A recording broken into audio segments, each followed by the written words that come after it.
Jim and Joel. This is an update to the Freight National Rate spreadsheet, and I'm just going to step you through the changes that I've made based on our last conversation.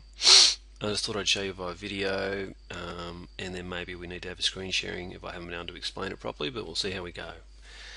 Okay, so for the last updates, I've added these two new features, export rates and import rates.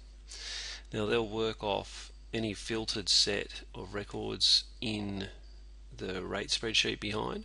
So at the moment, obviously, with this selection of test data, we've got no records, so I'm going to choose some records by just selecting latest date, sorry.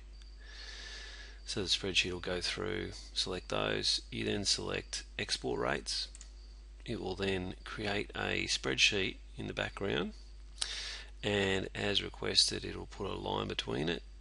And it's going to save it in the directory that this workbook exists, and it's going to call it exported rates with the date and the time. So we'll now go and open that so we can start working on it like you wanted to. So I'll just go to that directory because there's a few here already.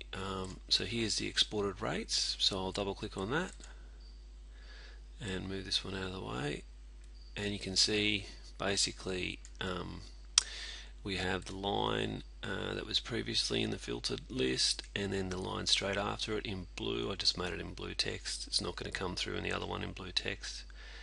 And we've got a blank rate, blank currency, and the date +1, and a blank end date, and then all these other ones as well.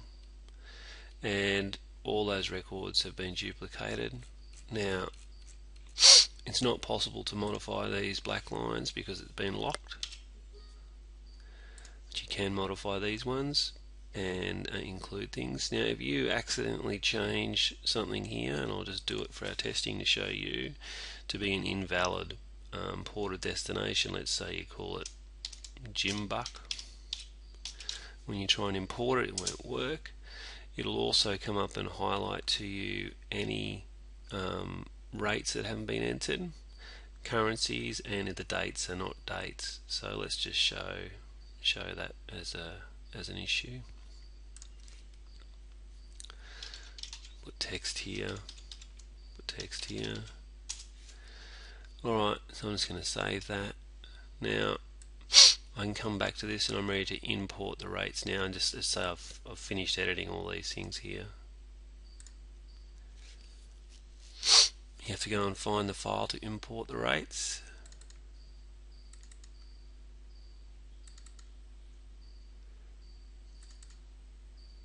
Okay, so now it's telling that the files failed validation. Some values that are not valid and need to be updated. They've been highlighted in yellow. So you can see all these records that should have values have been highlighted, ready for you to do that.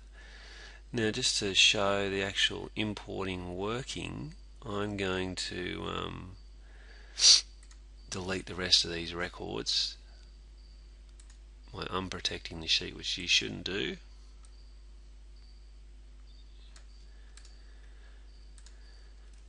Okay, so now we have two records that we're going to work on to get working. Now I'm going to just include, let's say, 850, 1675, 1895 AUD, and we're going to put the 20th back there, and we're going to put right up until the 3rd of the 12th, 12.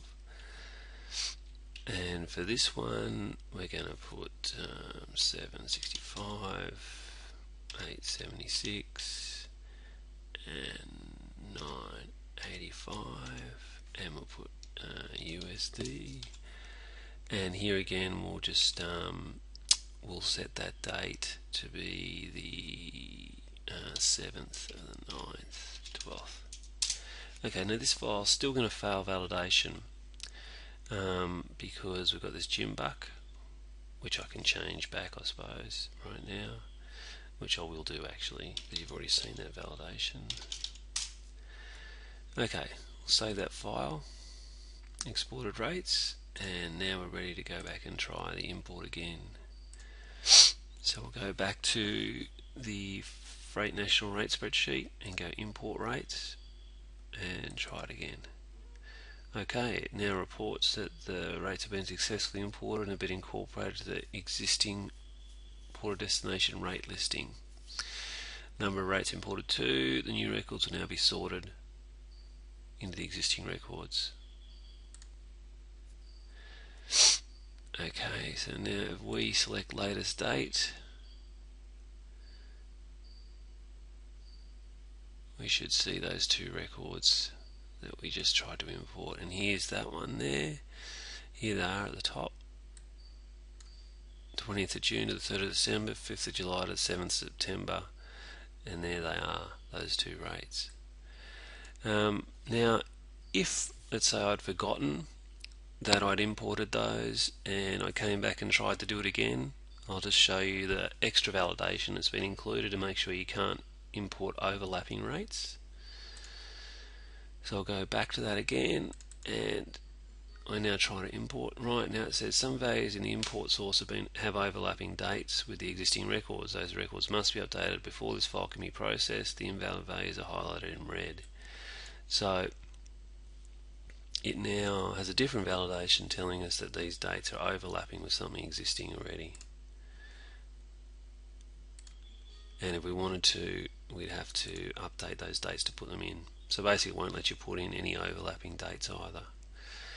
So that's pretty much it from the changes that you asked for the other week. I think it's now ready for you to have a test and see if it matches what you're after. So I'll send it through. Hopefully this video is good enough to show you that what you were looking for, and if not, I'm quite happy to do a screen sharing session to talk about it further. And then, as we discussed, hopefully it's a good time for you guys to start using it and actually including the real data. I'll talk to you later. Bye.